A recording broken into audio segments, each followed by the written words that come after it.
to a great musician that came right before the great jazz age of the 1920s and 30s, Scott Joplin. You've been listening to his music, The Entertainer. Scott Joplin was an American pianist and composer that was known as the King of Ragtime. And now, with Joplin's Pineapple Rag, We get to introduce you to the Great Poets.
Naomi she have nigh, and Rita dove.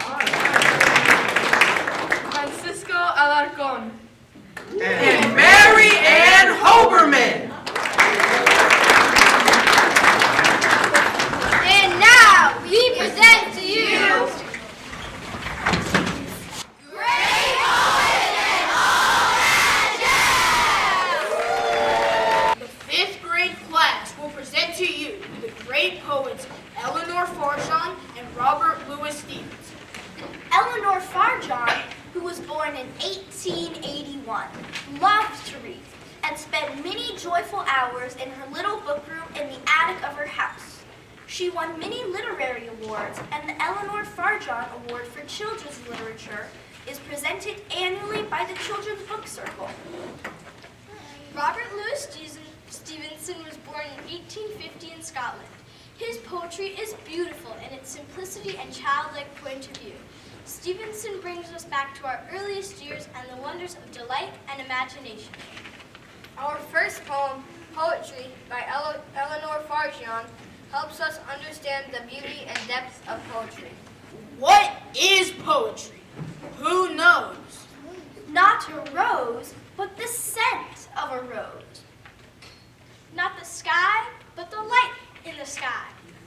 Not the fly, but the gleam of the fly. Not the sea, but the sound of the sea. Not myself, but what makes me see, hear, and feel something that prose cannot.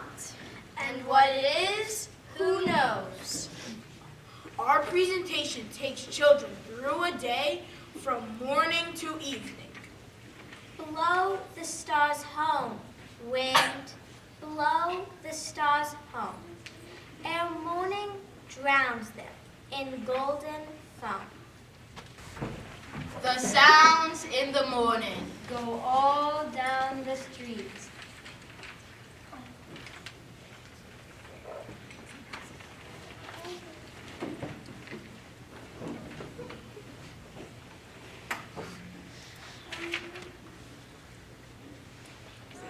The tapping of sticks And the patter of feet The wind in the plane trees. that whisper and rustle.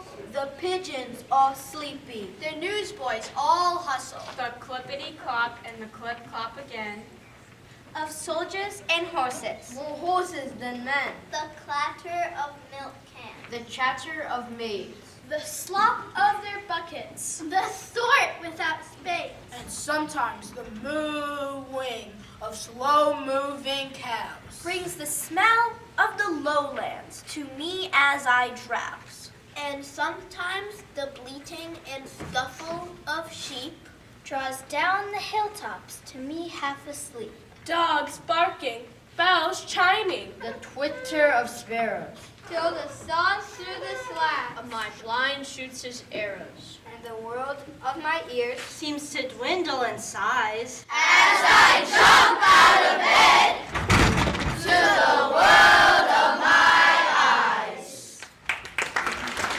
Oh, I have just had such a lovely dream. And then I woke. And all my dream went out like kettle steam or chimney smoke. My dream was all about... How funny, though. I've only just dreamed it, and now it has begun to blow away like dust.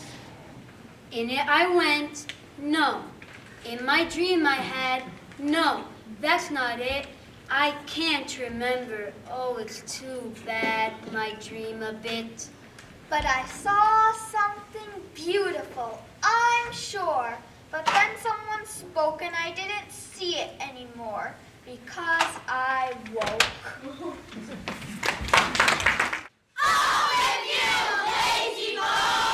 Over the brink. Don't stop to pick up heart. Don't stop to think. Don't stop for anything. Jump out of bed. Gather your garments wherever they're shed. The chair has your stocking. The table, your vest. Your shoes in the fender. Your shirt's on the chest. Your bells on the doorknob. And you are in bed. Wake yourself. Shake yourself. Off, sleepyhead. I'm hungry. Is it coffee for breakfast? I wish it was tea. Is it jam? Why can't there be honey for me?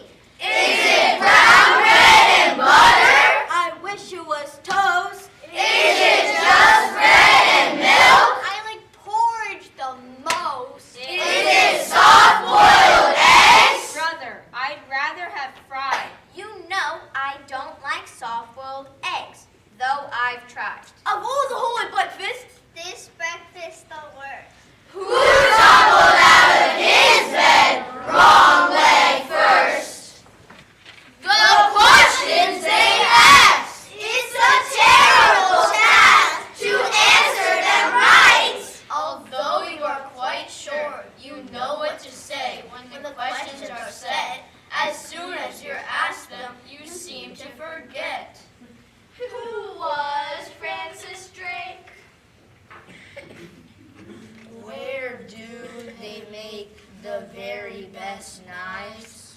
Who were the 6 wives of Henry VIII?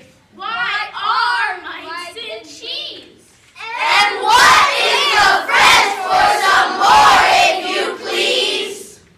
Where is Timbuktu? What did Nero do? What more is in Devon?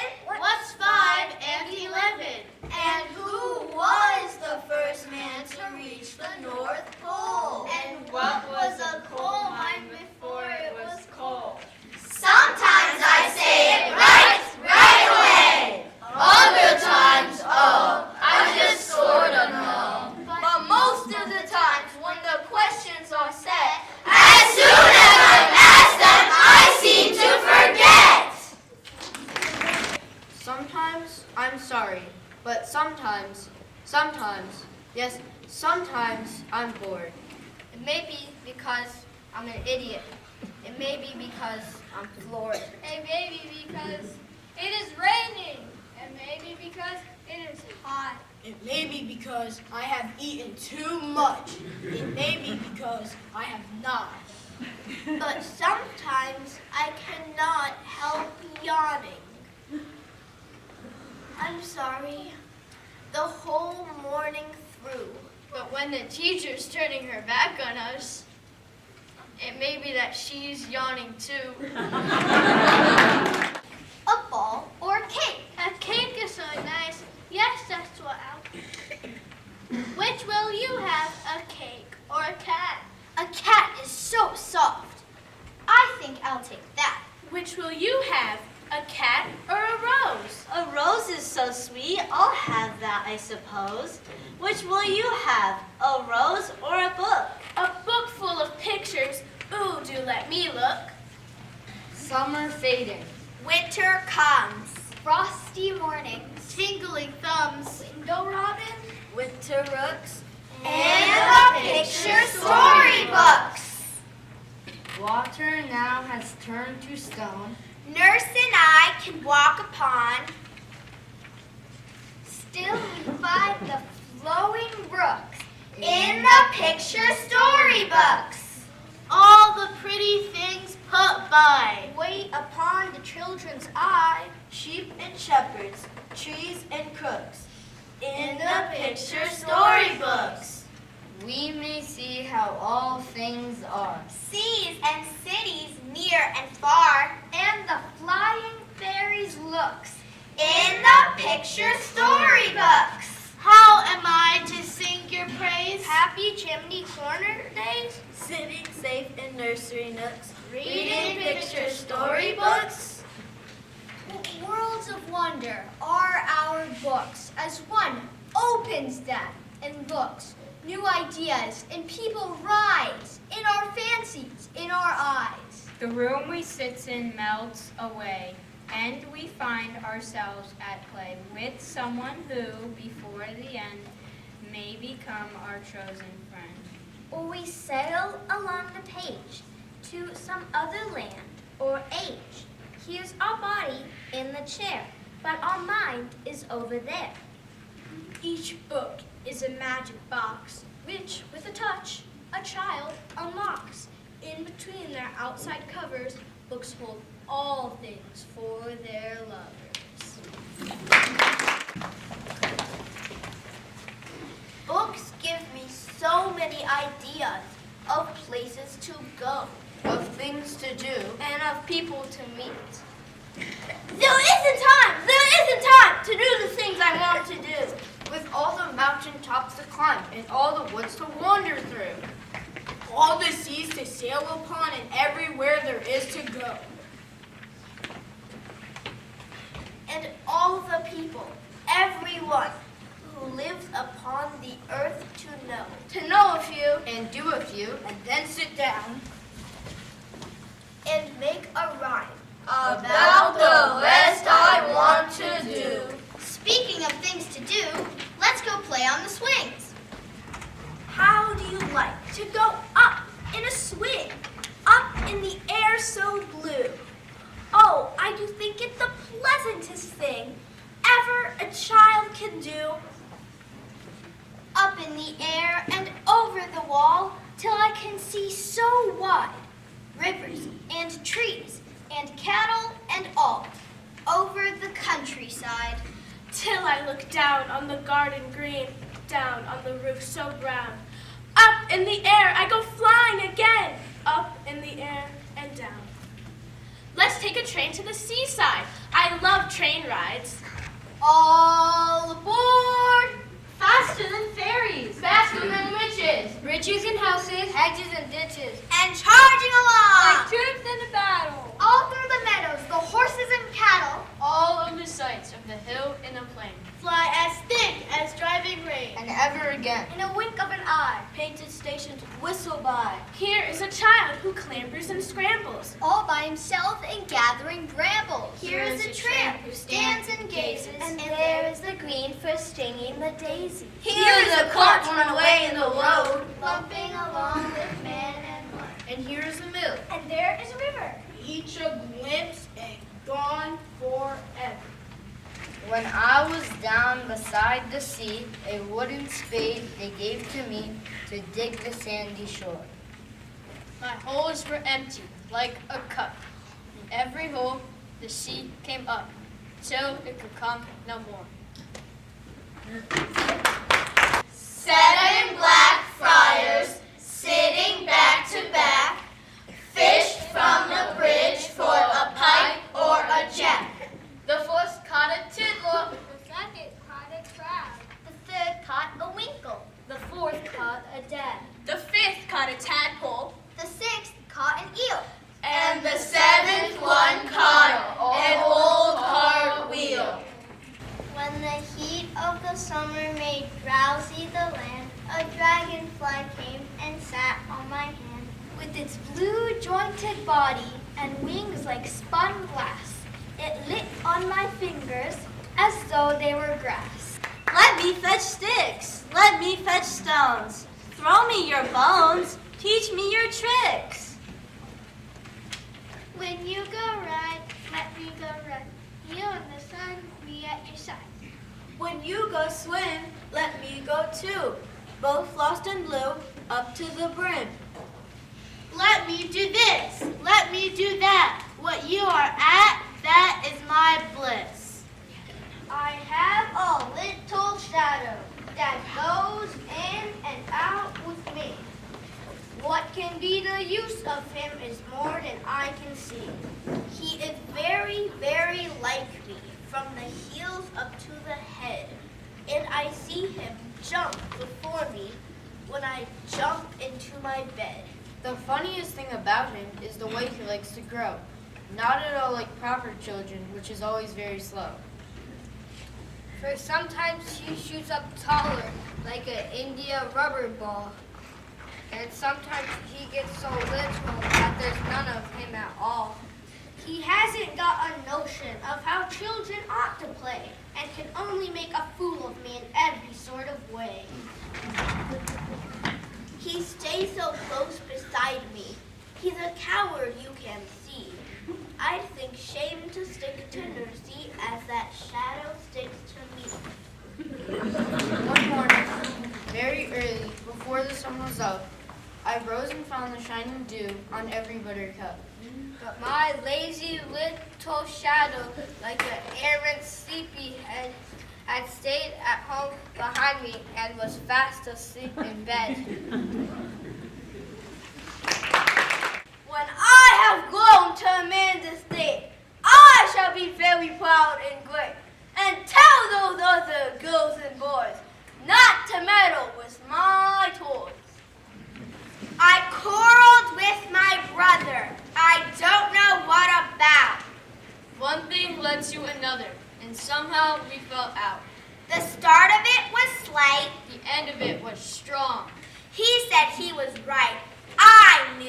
was wrong. We hated one another. The afternoon turned black. Then suddenly my brother thumped me on the back and said, Oh, come on. We can't go on all night. I was in the wrong. so he was in the right. Meow. After her! Sleeky flatterer! Spitfire shatterer! Scatter her. Scatter her. Woof! Woof! Beat her up!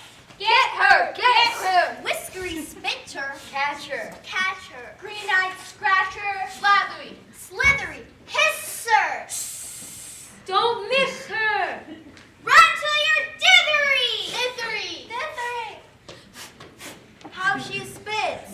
Spitch, spatch! Can't she slash? Friction the bark. Of the sycamore tree! She's reached her arc. It's hissing at me! Woof! Woof! Scat! Cat! That's that! Whenever the moon and the stars are set, whenever the wind is high, All night long in the dark and wet. A man goes riding by. Late in the night when the fires are out. Why does he gallop and gallop about?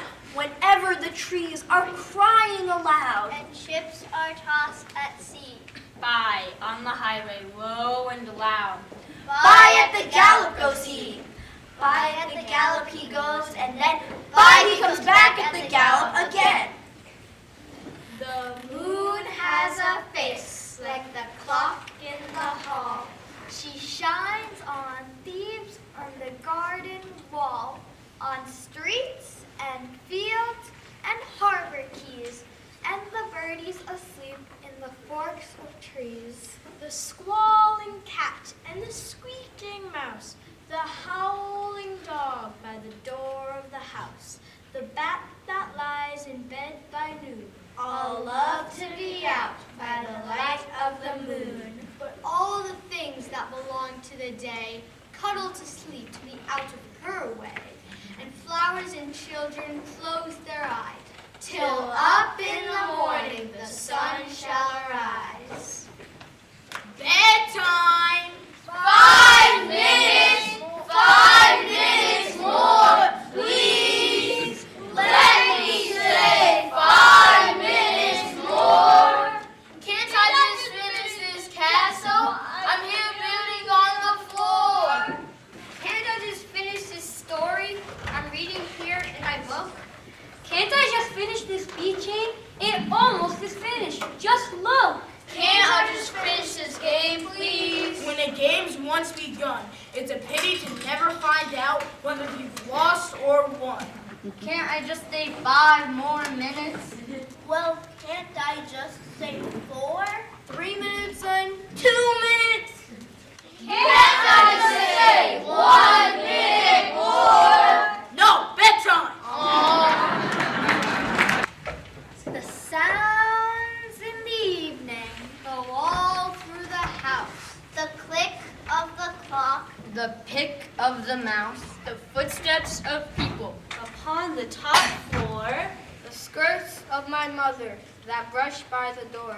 The crick in the boards. and the creak of the chairs. The fluttering murmurs outside on the stairs. The ring of the bell. The arrival of guests. The laugh of my father at one of his jests. The clashing of dishes. As dinner goes in. The babble of voices. That distance makes thin.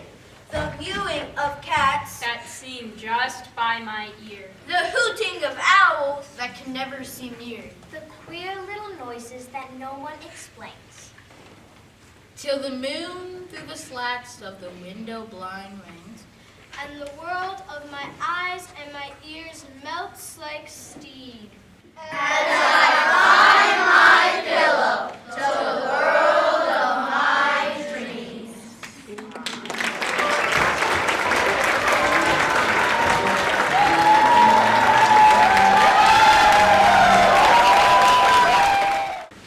The duel. The gingham dog And the calico cat. side by side on the table sat. 'Twas 12:30, and what do you think? Nor one nor a wink. The old Dutch clock and the Chinese plate appeared to know, as sure as fate, there was going to be a terrible spat. I wasn't there, I simply state what was told to me by the Chinese plate.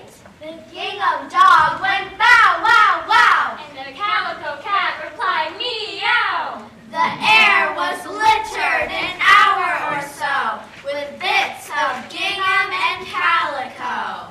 The old Dutch clock on the chimney place, up with its hands before its face, for always dreaded a family row.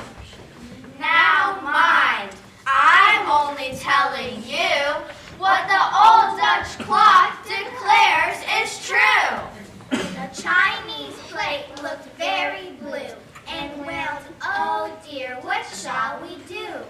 But the gingham dog and the calico cat wallowed this way and tumbled that, employing every tooth and claw in the awfulest way you ever saw. And oh, how the gingham and calico flew. Don't fancy I exaggerate. I got my news from the Chinese plate. Next morning, where the two had sat, they found no trace of dog or cat. And some folks think unto this day that burglars stole that pair away. But the truth about the cat and pup is this: they ate each other up. Now what do you really think of that? The old Dutch clock, it told me so, and that is how I came to know. The first poem we performed was written by the great poet Eugene Field. As you can tell, Field had a light-hearted and humorous style. His love of pranks and flippant sense of humor made him popular, especially since the pranks were without intent to harm and were the basis of much fun. Our second great poet is Henry Wadsworth Longfellow. Longfellow's poems are filled with a joyous spirit and idealistic hopes for mankind.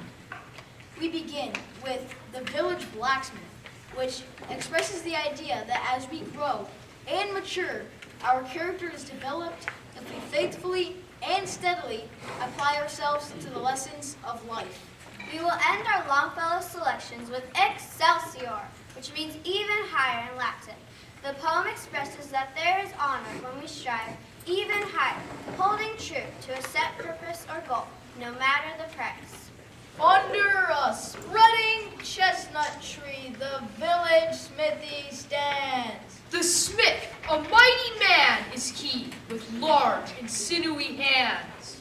And the muscles of his brawny arms as strong as iron bands. His hair is crisp and black and long, his face is like the tan. His brow is wet with honest sweat, he earns whatever he can. And he looks the world in its face, for he owes not any man. Week in, week out, from morn till night, you can hear his bellows blow. You can hear him swing his heavy sledge with measured beat and slow. Like a sexton ringing the village bell as the evening sun is low. And the children, coming home from school, looking at the open door. They love to see the flaming fort and hear the bellows roar. And catch the burning sparks that fly like chaff from a gushing floor. He goes on Sunday to the church and sits among his boys. He hears the parson pray and preach. He hears his daughter's voice singing in the village choir, and it makes his heart rejoice. It sounds to him like her mother's voice, singing in paradise. He need must think of her once more, how in the grave she lies. with his hard left hand he wipes a tear from his eyes. Toiling, rejoicing, sorrowing, onward through life he goes. Each deed sees his task begins. Each evening sees it close. Something attempted, something done, has earned a night's repose. Thanks, thanks to thee, my worthy friend, for the lesson thou hast taught. Thus, at the flaming forge of life, our fortunes must be wrought.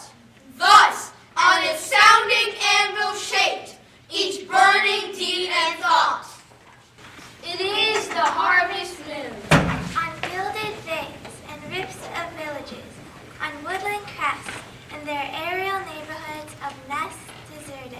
On curtained window panes of rooms where children sleep, on country lanes and harvest fields, its mystic splendor rests. Gone are the birds that were a summer guest. With the last sheaves return, the laboring wanes. All things are symbols. The external shows of nature has their image in the mind, as flowers and fruits and falling of the leaves. The songbirds leave us at the summer's close. Only the empty nests are left behind, and the pipings of the quail among the sheaves. The tide rises, the tide falls. Twilight darkens, the curlew calls. Along the sea sands, damp and brown, the traveler hastens towards the town. And the tide rises, the tide falls. Darkness settles on roofs and walls, but the sea in darkness calls. The little waves, with their soft white hands, efface the footprints on the sands. And the tide rises, the tide falls. The morning breaks, the steeds in their stalls stamp and neigh as the hostler calls. The day returns, but nevermore returns the traveler to the shore. And the tide rises, the tide falls. Snowflakes, out of the bosom of the air, out of the cloud folds of her garments shaken, over the woodlands brown and bare, over the harvest fields forsaken, silent and soft and slow descends the snow. Even as our cloudy fancies take suddenly shape in some divine expression, even as the troubled heart doth make in the white countenance confession, the troubled sky reveals the grief it feels. This is the poem of the air, slowly in silent syllables recorded. This is the secret of despair, long in its cloudy bosom hoarded, now whispered and revealed to wood and field. The day is done, and the darkness falls from the wings of night, as a feather is wafted downward from an eagle in its flight. I see the lights of the village gleam through the rain and mist. A feeling of sadness comes over me that my soul cannot resist. A feeling of sadness and longing that is not akin to pain and resembles sorrow, only as the mist resembles the rain.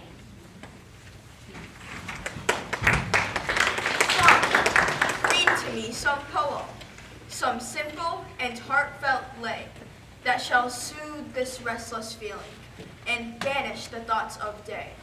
Not from the grand old masters, not from the bards sublime, whose distant footsteps echo through the corridors of time. For, like strands of martial music, their mighty thoughts suggest life's endless toil and endeavor, and tonight I long for rest. Read from some humbler poet, whose songs gush from his heart, as showers from the clouds of summer, or tears from the eyelids start. Who, through long days of labor and nights devoid of ease, still heard through his soul the music of wonderful melodies. Such songs have power to quiet the restless pulse of care and come like the benediction that follows after prayer. Then read from the treasured volume the the poem of thy choice, and lend to the rhyme of the poet the beauty of thy voice. And the night shall be filled with music, and the cares that infest the day shall fold their tents like the Arabs, and as silently steal away. I shot an arrow into the air. It fell to earth, I knew not where, for so swiftly it flew, the sight could not follow in its flight. I breathed the song into the air. It fell to earth, I knew not where. For who has sight so keen and strong that it can follow the flight of song? Long, long afterward, in an oak, I found the arrow still unbroke, and the song, from beginning to end, I found again in the heart of a friend. The shades of night were falling fast, as through an alpine village passed a youth who bore, mid snow and ice, a banner with the strange device, Excelsior! His brow was sad, his eye beneath flashed like a falchion from its sheath, and like a silver claring rung, the accents of that unknown tongue, Excelsior! In happy home he saw the light of household fires gleam warm and bright. Above the spectral glacier shone, and from his lips escaped a groan. Excelsior! Try not to pass, the old man said. Dark lowers the tempest overhead. The roaring torrent is deep and wide, but loud declaring voice replied, Excelsior! Oh, stay, the maiden said, and rest thy weary head upon this breast. A tear stood in his bright blue eye, but still he answered with a sigh, Excelsior! Beware the pine tree's withered branch. Beware the awful avalanche. This is the peasant's last good night. A voice replied far and wide. Excelsior! At the break of day, as heaven warred, the pietist monks of St. Bernard uttered the oft-repeated prayer. A voice cried out through the sorrowed air, Excelsior! A traveler by the faithful hound, half buried in the snow was found, still grasping in his hand of ice that banner with a strange device. Excelsior! There in the twilight, cold and gray, lifeless but beautiful he lay. And from the sky, serene and far, a voice fell like a falling star. Excelsior! Our third great poet is the captivating Shel Silverstein. He developed his own quirky style, which is laid back, humorous, and often irreverent. One reason children love him is because he really understands our feelings, like when we're selfish, frustrated, angry, shameless, bragging, or just plain full of joy. Our first poem by Shel Silverstein is 1, 2.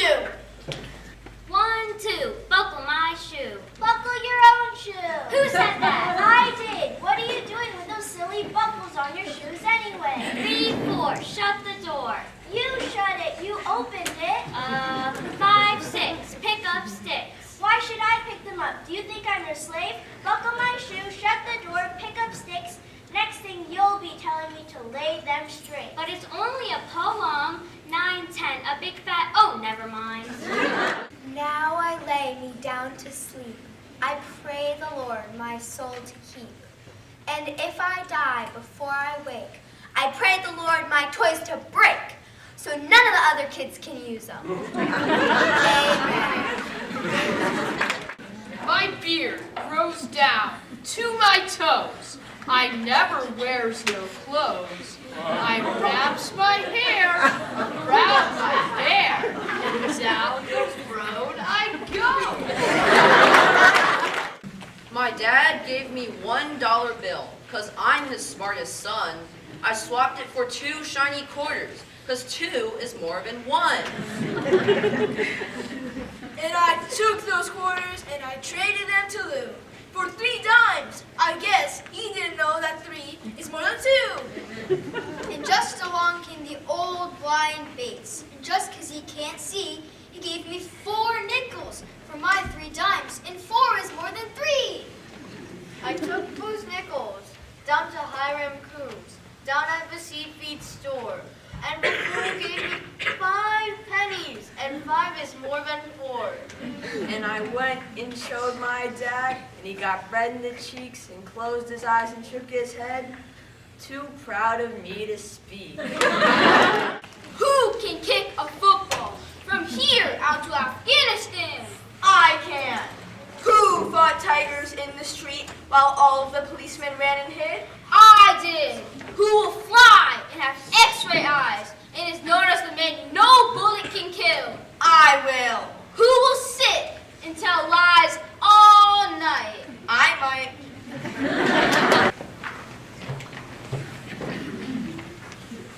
Tusk, Tusk by Shel Silverstein. The walrus got braces, and that's why his face is a tangle of wire and steel. He'll sit and he'll wait till his tusks are both straight, then think of how happy he'll feel. But meanwhile, they're ruining his meal. Hula eel. Take an eel, make a loop, use it as a hula hoop. Feel him twist and turn and spin. Down your ankles, round your chin. Tighter, tighter, tighter yet. Ain't an eel a lovely pet? Hey, answer when I talk to you. Don't just stand there turning blue. It's all the same to the clown. You may leave the clam on the ocean's floor. It's all the same to the clam. For 100,000 years or more. It's all the same to the clam. You may bury him deep in mud or muck, or carry him around to bring you luck, or use him as a hockey puck. It's all the same to the clam. You may call him Jim, or Frank, or Nell. It's all the same to the clam. Or make an ashtray from his shell. It's all the same to the clam. You may take him riding on the train. Or leave him sitting in the rain. You'll never hear the clam complain. It's all the same to the clam. The world may stop, or the world may spin. It's all the same to the clam. Or the sky may come falling in. It's all the same to the clam. And men might sing his endless song of wronging rights and righting wrongs. The clam just sets and gets along. It's all the same to the clam. For Sale by Shel Silverstein. One sister for sale, one sister for sale, one cried and spied, young sister for sale. I'm really not kidding, so we'll start the bidding. Do I hear $1? A nickel? A penny? Oh, isn't there any one kid that will buy this old sister for sale? This cried and spied young sister for sale? No thanks. This next poem is Standing is Stupid. Standing is stupid. Crawling's a curse. Skipping is silly. Walking is worse. Hopping is hopeless. Jumping's a chore. Sitting is senseless. Leaning's a bore. Running's ridiculous. Jogging's insane. Guess I'll go upstairs and lie down again. Our next poem is Medusa by Shel Silverstein. Coil and hiss, writhe and twist. My hairdo won't get done. 'Cause one hair's hissing, ponytail. And one yells simple bun. One whispers cornrows. One screams bangs. One shouts, just wash and dry it. One snaps no, curl and tie it. One hollers bleach and dye it. And how am I to fix my hair if my hair will not keep quiet? Our final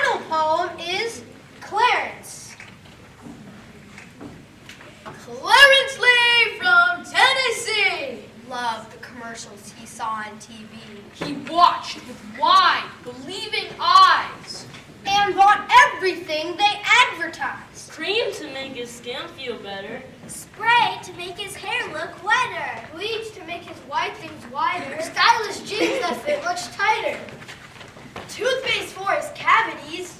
Powder for his doggy's fleas. Purple mouthwash for his breath. Deodorant to stop his sweat. He bought each cereal they presented. He bought each game that they invented.